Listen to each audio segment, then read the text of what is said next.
오늘 우리가 함께 나누실 말씀을 함께 읽겠습니다.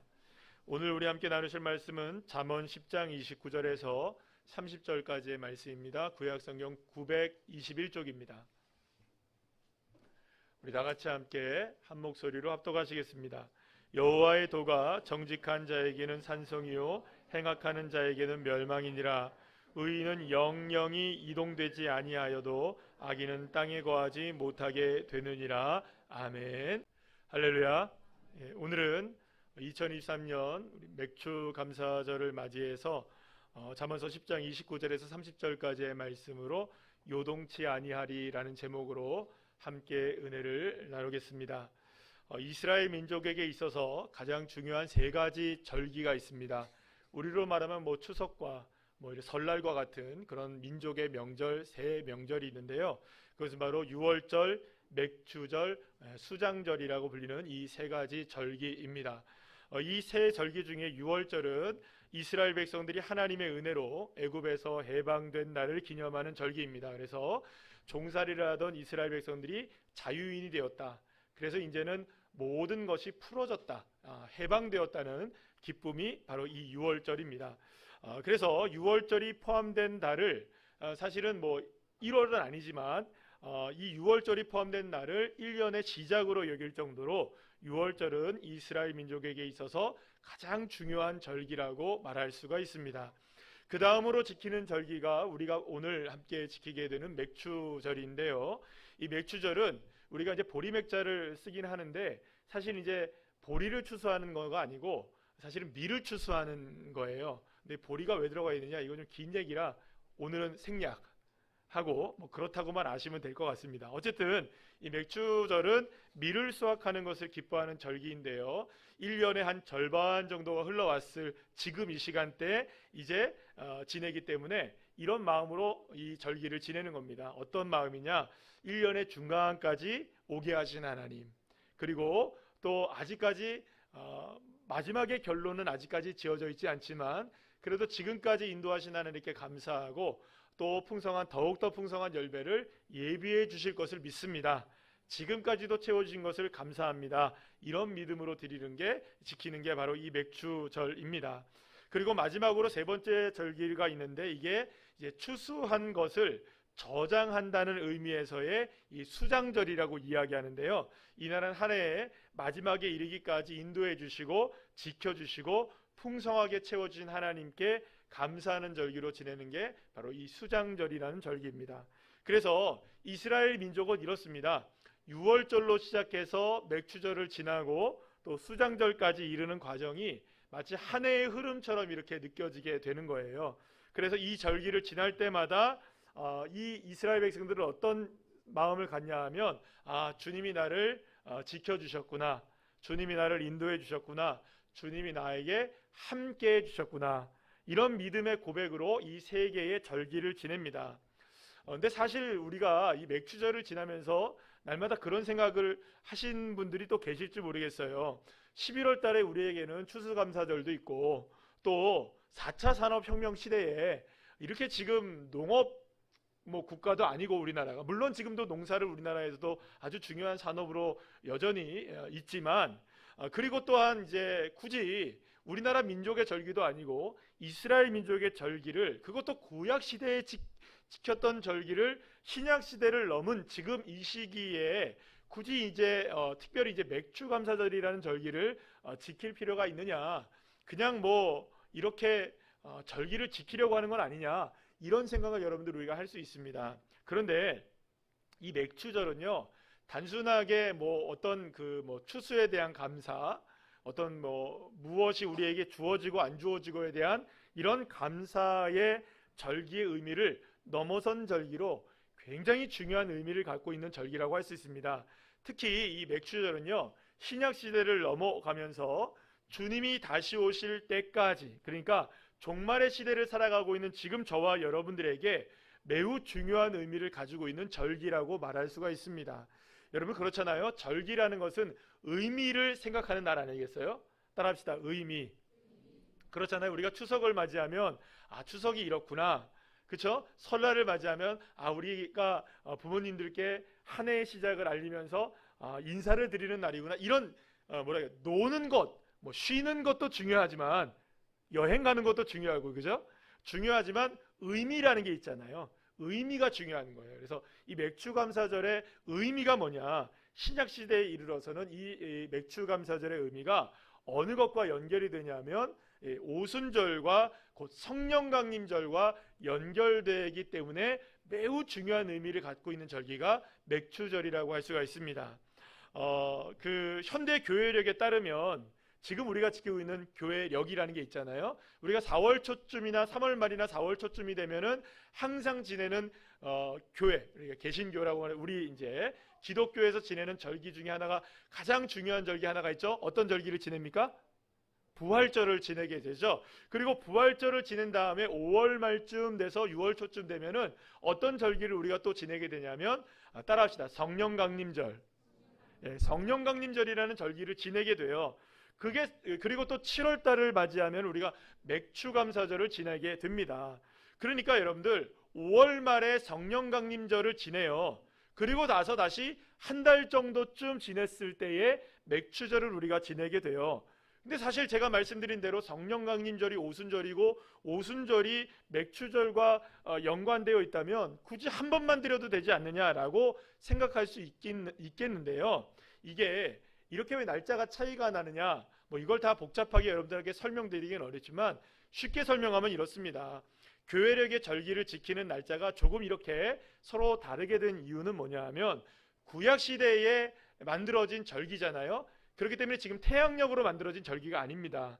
그러니까 우리도 여러분들 음력이나 양력이나 이게 달라지는 게 있잖아요. 그런 것처럼 이렇게 지금 신약시대를 거쳐서 지금 현재의 교회의 시대로 넘어오면서 이렇게 날짜의 차이점들이 발생했다, 그 정도쯤 이해해 주시면 좋지 않을까라는 생각을 합니다. 자, 어쨌든 중요한 거는 의미라고 말씀드렸잖아요. 따라합시다. 의미. 맥추절은요, 단순히 감사의 절기만, 감사의 의미만을 담겨져 있는 이 감사절이 아닙니다. 기념일이 아니에요. 오히려 어떤 절기냐면 성령이 강림하셨다. 그 말은 무슨 말입니까? 하나님이 우리와 함께 하시기 시작하신다. 하나님이 나와 동행해 주셨다. 나에게 주님이 다가오셨다. 그러니까 이 맥추절은 어떤 의미가 있냐면, 따라합시다. 하나님이 나와 함께 하신다. 그러니까 이 말을 우리가 마태복음 1장 23절의 말씀을 바꿔내면 이렇게 말할 수 있습니다. 우리 다 같이 한번 읽어볼까요? 시작. 보라, 처녀가 잉태하여 아들을 낳을 것이요 그의 이름은 임마누엘이라 하리라 하셨으니 이를 번역한즉 하나님이 우리와 함께 계시다 함이라. 아멘. 사랑하는 여러분, 예수님이 이 땅에 오신 성탄절은요, 하나님이 우리와 함께 하시기 시작한 이 첫 단추를 끼운 날이라고 말할 수가 있습니다. 그리고 이 맥추절인 오순절 그리고 성령강림절을 통해서 하나님이 비로소 우리와 함께 하시는 하나님이 되어주신, 따라합시다. 임마누엘이 완성되었다. 그러니까 하나님이 우리와 함께 하신 이 임마누엘이 완성된 날로서의 기념으로 지키는 절기가 바로 우리 신약시대의 교회 세대 가운데에서 지내는 이 맥추절의 의미라고 말할 수가 있는 것입니다.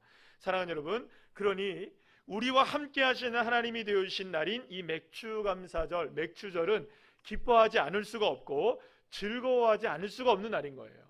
기뻐해야만 하고 즐거워해야만 하는 날인 겁니다.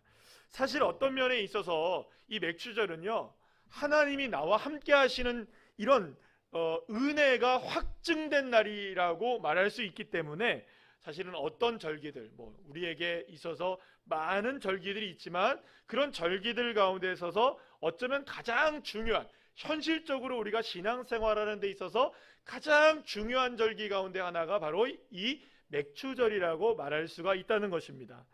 그러나 하나님이 나와 함께 하신다는 것이 얼마나 놀랍고 감격스럽고 감사한 것인지를 알지 못한다면 이 맥추절은 그저 의미 없이 지나가는 그저 평범한 주일에 불과할 것이라는 것이죠.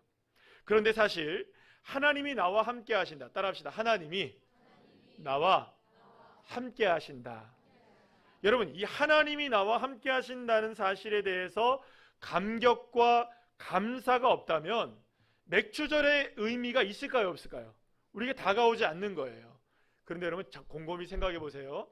하나님이 나와 함께 하신다는 것이 온전하게 믿어지지 않고 감사가 넘치지 않는다면 단지 맥주절만 우리에게 의미가 없을까요? 아니죠. 우리의 신앙 전반적인 문제가 있는 것이죠. 하나님이 나와 함께 하신다는 것에 대해서 감격하지 않는다. 하나님이 나와 함께 하시는 임마누엘이 내게 이루어진 것이라는 사실에 대해서 기뻐하지 않는다. 그러면 여러분, 이거는 무언가 분명히 이상 징후가 있다는 것, 이상 신호가 나에게 일어난다는 것이라는 걸 알아야 돼요. 왜냐하면 그리스도인으로서 살아가는 삶 자체가 하나님과 동행하는 삶이기 때문입니다. 그렇기 때문에 사실 어떻게 보면 임마누엘이야말로 가장 기독교의 중요한 핵심 가운데 하나라고 볼 수가 있는 거예요. 자, 그렇다면 여러분들 어떻습니까? 나는 나와 함께하고 계신 하나님의 임마누엘, 하나님이 나와 함께 하신다는 그 사실에 대한 마음이 여러분들 어떠십니까? 임마누엘에 대한 마음이 여러분들 뜨거우십니까? 오늘 여기가 너무 추워서 임마누엘에 대한 마음이 여러분들 뜨거우십니까? 아니면 미지근하십니까? 아니면 차가우십니까? 만약 여러분들이 아멘을 두 번째 했기 때문에 뭐 3세판이니까 봐주긴 해도 첫 번째 아멘을 안 하셨으니까 주님이 이러셨을 거겠지만 두 번째 하셨으니까 사실은 이 마음이 뜨겁다는 말은 하나님이 나와 함께 하시는 것에 대한 마음이 뜨겁다는 말은 이거는 문제가 없는 거죠. 그러면 여러분들 뭐 더 이상 무슨 뭐 신앙에 무슨 문제가 있겠습니까? 그런데 기독교 신앙의 출발점과 같은 이 임마누엘에 대하여서 하나님이 나와 함께 하신다는 것에 대해서 마음이 미지근하거나 아니면 감동도 일어나지 않고 뭐 그냥 그런갑지 뭐 이렇게 여러분들 느껴지신다면 방금 말씀드린 대로 이상신호가 오는 겁니다. 여러분, 우리가 몸이 좋지 않으면 이상신호가 오죠? 옵니까 안 옵니까? 제가 다시 한번 말씀드릴게요. 제가 몇 주 전에 우리 노회 목사님들 수련회 이제 갔다 왔잖아요. 찬양 엄청 잘하더라고요. 말씀드렸으니까 다시 한번 말씀드린 거예요. 근데 목사님들 사모님들이 아멘을 제일 안 하시더라고요. 우리가 목사님들보다 나아야죠, 그죠? 여러분들 목사님들보다 나으실 수 있는 방법이 뭐냐? 아멘을 크게 하시는 거예요. 다른 거 없어요. 찬송 크게 하는 거는 뭐 그렇다고 치고 확연하게 구분될 수 있는 한 가지, 예배 시간에 아멘 하시고, 그러면 목사님도 내가 목사님들보다 신앙 좋구나. 자, 하나님이 우리와 함께 하신다는 것에 대해서 감동이 없거나 미지근하거나 차갑다면 여러분들 분명히 이상신호예요. 그거는. 우리의 몸이 여러분들 뭔가가 이상하면 이상신호가 올까요 안 올까요? 와요. 분명히 어디에선가 문제가 생겨요. 근데 만약 그 문제가 생기는 것을 뭐 괜찮겠지 그러다가 여러분들 작은 병이 무슨 병이 됩니까? 큰 병 돼요. 큰 병 돼요. 그렇다면 여러분, 사랑하는 여러분, 하나님이 우리와 함께 하신다는 것이 무엇이기에 이토록 우리에게 중요한 것일까요? 무엇이기에 기독교의 출발점이라고 이야기할 정도로 중요한 것일까요? 무엇이기에 이것이 그토록 우리에게 중요한 절기로 맥주절을 지내게 되고 이것을 우리가 의미를 살펴보아야만 하는 것일까요?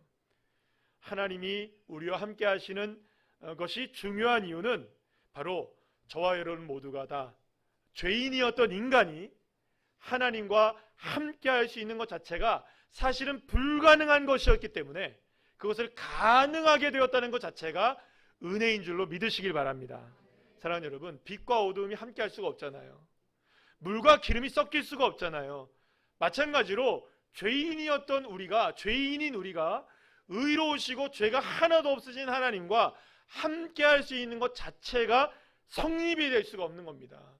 제가 예전에 벌써 거의 20년이 지난 것 같은데요. 교도소에 이제 청성교도소나 이런 데의 교도소, 전주교도소 이런 데 가서 말씀을 전해보고 이렇게 해본 적이 있었어요. 그런데 그때 가보니까요, 저는 이제 민간인이니까 앞에서 이렇게 만나도요, 이렇게 예배를 하면서 이렇게 제소자들이 이렇게 만나게 돼도요, 철저하게 분리가 됩니다. 서로 만나지 못하게 해요. 인사도 못하게 해요. 동선 자체가 분리가 되어 있어요. 왜 그럴까요, 여러분? 물론 저도 그분들과 생각하면은 그분들은 보이는 죄를 져서 이렇게 사시는 것이지만, 뭐 저도 여러분들 왜 죄가 없겠습니까? 그렇다고 여러분들 목사님 죄인이네, 무슨 죄 졌을까? 뭐 이렇게 뭐 캐묻지 마시고요. 뭐 그분이나 저들이나 똑같은 하나님 앞에 죄인이지만, 현실적으로도 여러분들 죄를 지은 사람과 죄를 짓지 않은 사람은 교도소 안에 있어도 분리가 되어집니다. 만날 수가 없어요. 면회 가보신 적 있습니까? 저는 그래서 교도소에도 면회도 많이 가봤어요. 이제 성도님들 그 안에 계신 분들이 가끔 연락이 오신 분들도 계시고 또 이렇게 하신 분들이 계셔서, 예전에 이제 제가 부목사 때 철저하게 딱 막아져 있습니다.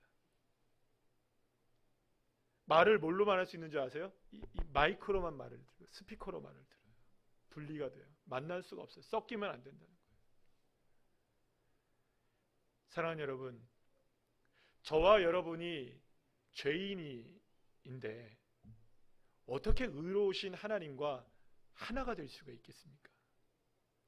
이거는 죄인인 우리가 그 어떠한 노력과 어떠한 힘과 어떠한 방법을 다 동원한다 해도 우리 자신 스스로가 이 죄의 문제를 풀어낼 수가 없기 때문에 하나님과 함께 할 수 있는 것 자체가 성립될 수가 없는 이야기가 되는 것입니다. 자, 그런데 하나님이 죄인인 인간과 함께 하시기를 너무나 기뻐하셨어요. 너무너무 우리를 사랑하시기에. 그래서 그냥 이렇게 죄인인 우리를 방치하고 내버려둘 수가 없었던 거예요. 그래서 죄인된 우리를, 죄가 있는 우리를 주님께서 구원해 내시기로 작정하셨고, 스스로 죄의 문제를 해결할 수 없는 우리를 대신해서 죄의 짐을 모두가 짊어지고 죄값을 치를 한 사람을 세우기로 작정을 하시게 된 겁니다. 바로 하나님의 아들 예수 그리스도를 이 땅 가운데 보내주셔서 죄가 아무것도 없는 예수님이 우리를 구원하시기 위해, 죄인된 우리를 구원하시기 위해서 십자가에 못 박혀 죽으시고 피 흘려주시고 죽은 자 가운데서 사망의 권세를 깨뜨리고 3일 만에 다시 살아 부활하심으로 인하여서 죽을 수밖에 없는 저와 여러분, 예수만 믿기만 하면, 예수를 믿기만 하면 저와 여러분이 죄에서 구원을 받아서, 사랑하는 여러분, 예수가 흘리신 그 보혈의 피를 통하여서 죄를 깨끗하게 씻기신 그 놀라운 그 은혜를 믿기만 하곤 저와 여러분이 구원받게 되고 하나님과 함께하는, 할렐루야, 놀라운 축복을 누리게 된 것입니다. 사랑하는 여러분, 주 예수께서 십자가에 못 박히셔서 우리를 통하여서 우리에게 그 보혈의 피를 흘려주신 것은 단순하게 주님께서 십자가에서 죽으신 것 이상의 의미가 있다는 것입니다. 우리가 그리고 또한 부활을 통해서 사망의 권세를 이겼다는 것은 죄를 이기셨다는 것을 의미해요. 그렇기 때문에 우리가 죄인이었던 우리가 죄에서 구원받게 될 뿐만 아니라 예수 그리스도를 믿게 되면 더 이상 죄에 매여 종노릇하지 않게 되고 살아갈 수가 있게 되는 것입니다.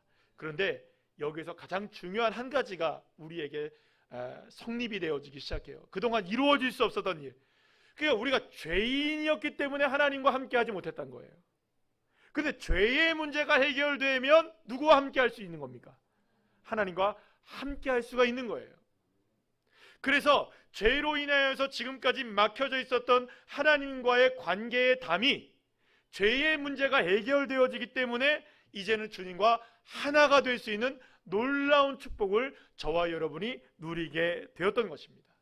그래서 우리가 하나님과 함께 하게 된 것입니다.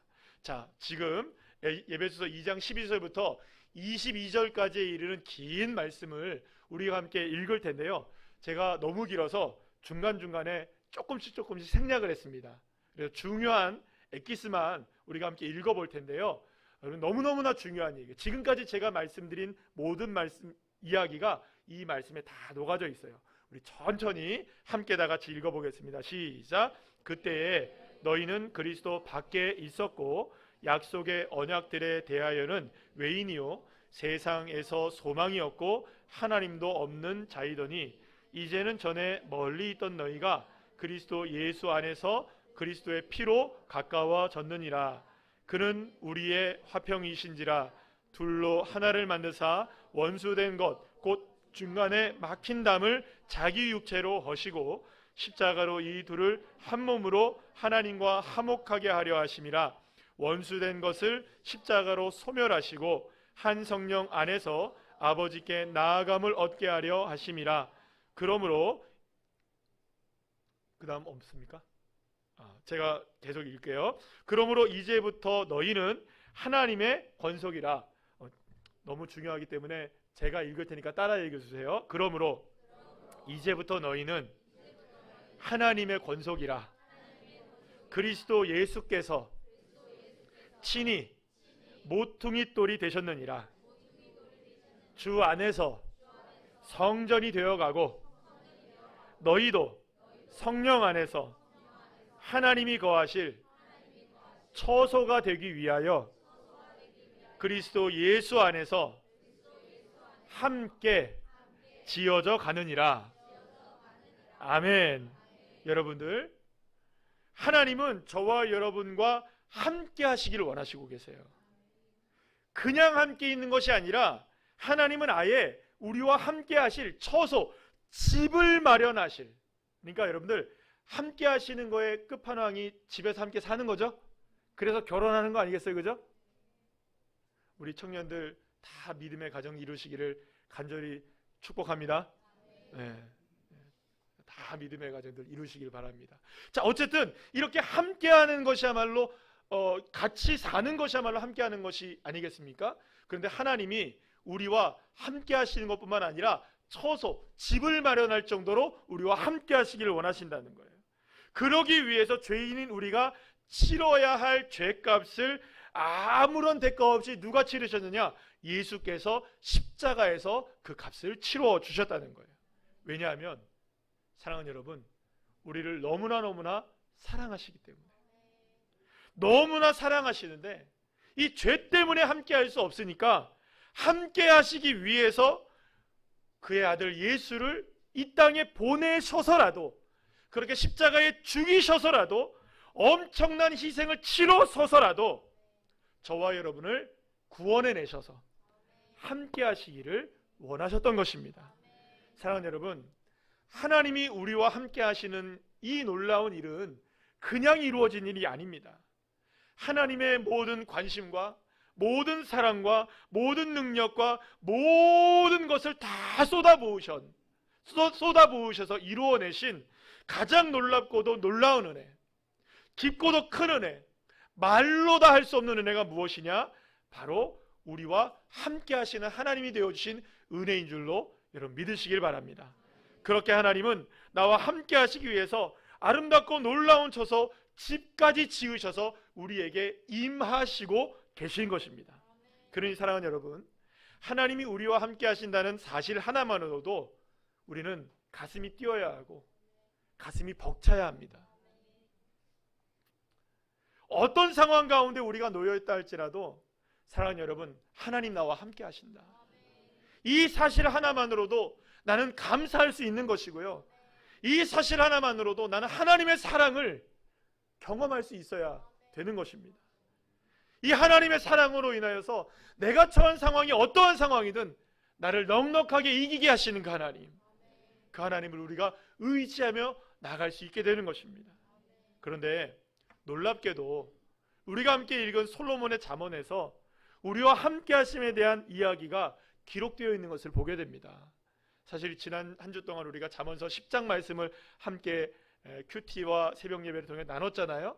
그래서 다른 본문을 제가 선택하려고 하다가 이왕 우리가 함께 나눈 말씀들 속에서 찾으면 좋겠는데 라는 생각을 했는데 이 말씀이 딱 있어서 얼마나 감사했는지 몰라요.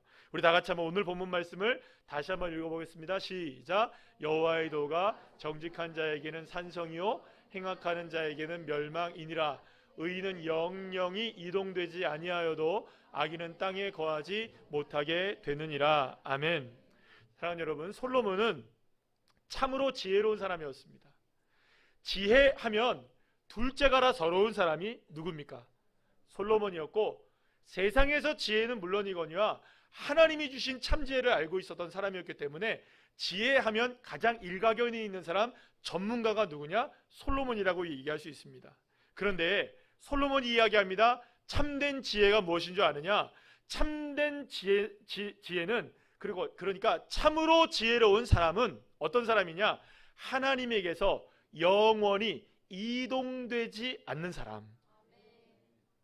하나님을 나의 산성으로, 하나님을 나의 요새로 삼고 하나님에게서 이동되어지거나 떨어지지 않고 하나님께 그냥 딱 붙어있는 사람, 그 사람이 가장 지혜로운 사람이다.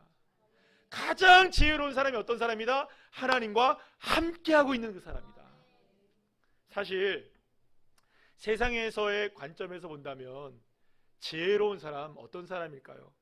머리 좋은 사람, 학벌 좋은 사람, 탁월한 능력을 가지고 있는 사람, 좋은 직장에 다니는 사람, 큰 사업을 하는 사람, 뭐 그런 사람들이 지혜로운 사람일 수 있을 것입니다.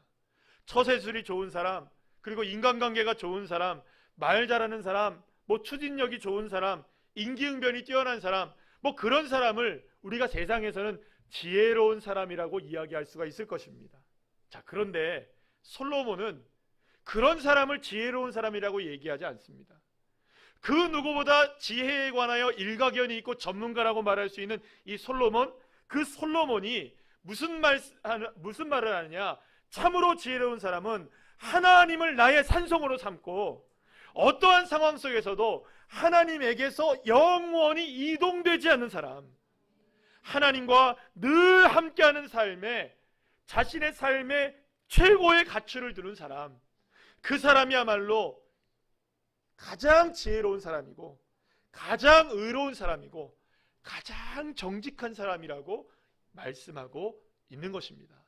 자, 그런데 고린도전서 1장 24절에서 31절 말씀, 우리가 새벽에서도 이 말씀을 함께 읽었는데요, 이 말씀 우리 함께 다시 한번 읽겠습니다. 자, 우리 다 같이 한번 천천히 함께 이 말씀을 읽겠습니다. 시작. 형제들아, 너희를 부르심을 보라.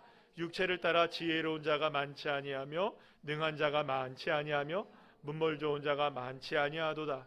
그러나 하나님께서 세상에 미련한 것들을 택하사 지혜 있는 자들을 부끄럽게 하려 하시고 세상에 약한 것들을 택하사 강한 것들을 부끄럽게 하려 하시며 하나님께서 세상에 천한 것들과 멸시받는 것들과 없는 것들을 택하사 있는 것들을 패하려 하시나니 이는 아무 육체도 하나님 앞에서 자랑하지 못하게 하려 하심이라.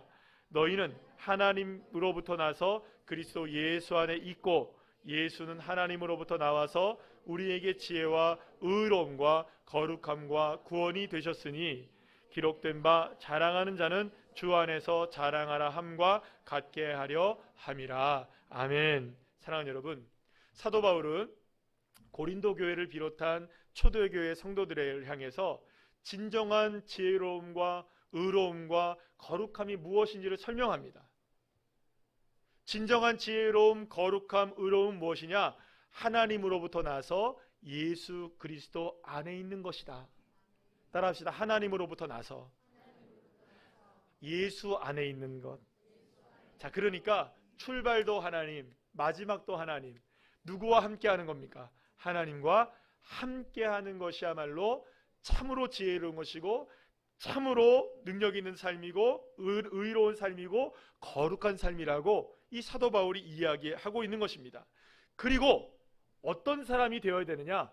이것을 따라합시다. 이것을 자랑하는 사람. 할렐루야. 내게 하나님이 함께 하십니다.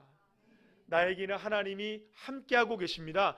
이것을 믿음으로 고백하고 자랑하는 그 사람이 되어질 때 그 사람이야말로 진정으로 지혜롭고 의롭고 거룩한 사람이 되어진다고 이 사도 바울은 우리에게 이야기하고 있는 것입니다. 자, 그런데 사도 바울은 이런 얘기를 해요. 성도들을 이렇게 쫙 모아놨어요. 쫙 모아놓고 이런 얘기를 합니다. 성도님들, 옆에 있는 사람들 한번 보시죠. 한번 보십시다. 옆에 있는 사람들 이렇게 하면 안녕하세요 인사 한번 해보세요. 안녕하세요. 반갑습니다. 그러면서 이런 얘기를 하는 거예요. 옆에 있는 사람들 한번 봐라. 보십시오. 그랬더니요, 여러분들, 세상의 관점과 기준으로 볼 때에는요, 지혜롭다고 말할 수 있는 사람, 성공했다고 말할 수 있는 사람, 괜찮다고 말할 수 있는 사람이 그다지 많지 않다는 겁니다. 학벌 좋은 사람, 문벌 좋은 사람, 가문 좋은 사람도 많지 않고, 능력 있는 사람, 탁월한 사람, 성공적인 인생을 살아가는 사람도 그렇게 많지가 않더라는 거예요. 다시 한번 돌아볼까요? 다시 한번 인사해 봅시다. 안녕하세요. 성공하셨네요. 어떠십니까? 여러분들 주변에 계신 분들은 다 지혜로운 자들이시죠? 다른 조건이 아니고 그거는 예수 안에 있기 때문에 그러는 자라고 믿습니다. 그런데 여러분, 사도 바울은 그런 얘기를 하고 있는 거예요. 초대교회 성도들이 얼마나 어려운 일을 많이 당했습니까? 성도들을 서로가 이렇게 보니까 너무나 서로들 다 보니까 연약한 사람들 투성이었던 거예요. 부족한 사람들, 학식, 문벌, 재산 이런 거 얘기할 수 없는 사람들, 능력 많은 사람들이 아니라 능력 하나도 없는 사람들, 그런 사람들이 다 이렇게 모여 있었던 거예요. 그런데 사도 바울은 이런 얘기를 하는 겁니다. 이렇게 얘기하는 거예요. 여러분들의 삶을 보니까 모두가 다 서로를 이렇게 보니까 그렇게 썩 성공적인 인생을 살아가는 것 같아 보이는 인생들 많지 않으시죠? 그러나 하나님의 관점에서 보면 여러분들이야말로 지혜로운 자들입니다. 여러분들이야말로 성공한 인생들입니다. 여러분들이야말로 정말로 하나님의 은혜 가운데 승리한 인생들입니다. 왜냐하면 하나님에게는 그런 것들이 전혀 문제가 되지 않기 때문에, 하나님께서 보시는 것은 세상의 문벌과 학벌과 건강과 지혜와 성공적인 기준, 이런 모든 것들을 보는 것이 아니라 하나님이 보시는 것은 딱 하나인 거예요. 딱 하나, 오직 하나. 바로 무엇을 자랑하느냐. 이 세상의 것이 좋고 이 세상의 것이 자랑스러운 사람에게는 하나님이 나와 함께 하신다는 사실이 그리 대단한 것이 아닐 수도 있어요, 여러분. 그렇지 않겠습니까? 여러분, 함께하는 것이 신나고 좋은 것, 나를 기쁘시게 하는 것, 즐거운 것들이 이 세상에 수두룩 빽빽하다고 생각한다면, 여러분들 함께하는 것 너무너무나 좋은 것들이 많은데 뭐가 내가 아쉬워서 하나님이 함께 하시는 것이 좋겠냐 생각하는 사람들이 있겠습니까? 없겠습니까? 그렇죠. 세상 사람들 물어보십시오. 교회 나오세요? 예수님 믿으세요? 아유, 지금은 괜찮습니다. 하나님 함께하는 것보다, 예배를 드리는 것보다, 주님을 만나는 일보다 세상 것이 훨씬 더 좋으니까 그런 얘기들을 하는 겁니다, 여러분. 나와 함께하는 하나님이 뭐 그렇게 대단한 것이냐, 이런 사람들한테는요, 여러분들 이것이 말이 통하지가 않는 얘기예요. 그러니 하나님이 나와 함께 하시는 것을 자랑스럽게 생각하고 하나님에게서 내가 멀어지지 않기 위해 하나님을 나의 산성으로 삼고 요새를 삼고 이동되지 않는다, 요동치 않는 삶을 살아간다, 이것이 그들에게는 그리 중요하지 않은 일이 되는 것입니다. 하지만 사랑하는 여러분, 하나님이 나와 함께 하시기 위해서 치르신 대가가 얼마나 엄청난 대가인지를 안다면, 나를 구원하시기 위해서, 내 죄를 사하시기 위해서 하나님이 나와 함께 하시기 위해서 얼마나 큰 희생을 치르셔야 했는지를 정말로 여러분들이 믿게 되어진다면, 이 놀라운 일이 나에게 이루어진 것이 얼마나 놀라운 일인지를 감사하지 않을 수가 없고, 감격하지 않을 수가 없고, 기뻐하지 않을 수가 없고, 행복하지 않을 수가 없는 것입니다. 그러니까 참된 지혜 있는 사람, 참으로 의로운 사람, 참으로 여러분들 거룩한 사람이 어떤 사람이냐? 주님이 나와 함께 하심을 고백하고 그것을 선포하고 자랑하는 그 사람. 지금 내가 살아가고 있는 삶을 세상의 관점에서 비추어 보면 여전히 부족하고 연약한 것 많고, 문제가 많고 부족한 것 많고, 여러분들 우리에게 힘겨운 삶이 펼쳐져 있는지도 모릅니다. 때로는 인정받지 못하고요, 뒤처져 있기도 하고 패배감에 힘겨운 인생을 우리가 살아갈 수도 있을 것입니다. 하지만 여러분들 기억하십시오. 그리고 믿으십시오. 하나님이 나와 함께 하신다는 사실, 그것을 기억하시고 믿으시기를 간절히 소망합니다. 그리고 결단하셔야 됩니다. 나에게 어떤 상황이 다가온다 할지라도 나와 함께 하시는 이 놀라운 하나님의 은혜와 사랑을 베풀어 주시는 그 하나님에게서 절대로 요동치 아니하리라. 주님에게서 절대로 이동하지 않겠다. 주님을 나의 산성으로 삼고 요새로 삼고 주님에게서 영영이 나는 요동치 아니하겠다. 여러분, 그런 결단이 저와 여러분에게 있게 되시기를 간절히 소망합니다. 그래서 여러분, 맥주감사절이 특별한 의미가 있는 날인 것은 바로 이 의미 때문에 그렇습니다.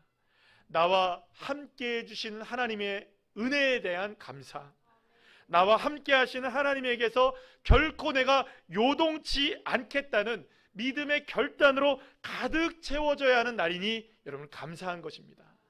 그래서 우리가 마지막으로 제가 설교를 마치겠는데요, 이 함께 고백을 다 같이 한번 해볼 거예요. 마음을 다해서 여러분들이 이 고백을 해보시고, 그리고 이 고백을 나의 신앙의 고백으로 삼아서 앞으로 다가오는 여러분들의 인생 속에서 어떠한 형편과 사정 속에서도 이걸 고백하시면 되는 거예요. 이 고백을 통해서 저와 여러분은 존귀한 믿음의 자녀가 되어지고 세상을 이길 수 있게 되는 것입니다. 이 고백을 우리 마음을 다해서 다 같이 한번 해보도록 할까요? 시작. 하나님, 부족하고 연약한 나를 사랑하시고 나와 함께 해주셔서 감사합니다. 이제 어떠한 상황 속에서도 하나님과 함께하는 삶에서 결코 요동치 않겠습니다. 나의 영원한 산성이 되어주세요. 다시 한번 시작. 하나님, 부족하고 연약한 나를 사랑하시고 나와 함께 해주셔서 감사합니다. 이제 어떠한 상황 속에서도 하나님과 함께하는 삶에서 결코 요동치 않겠습니다. 나의 영원한 산성이 되어주세요. 아멘. 이 믿음의 고백으로 날마다 승리하시는 귀한 한 분 한 분들 다 되시기를 간절히 축복합니다.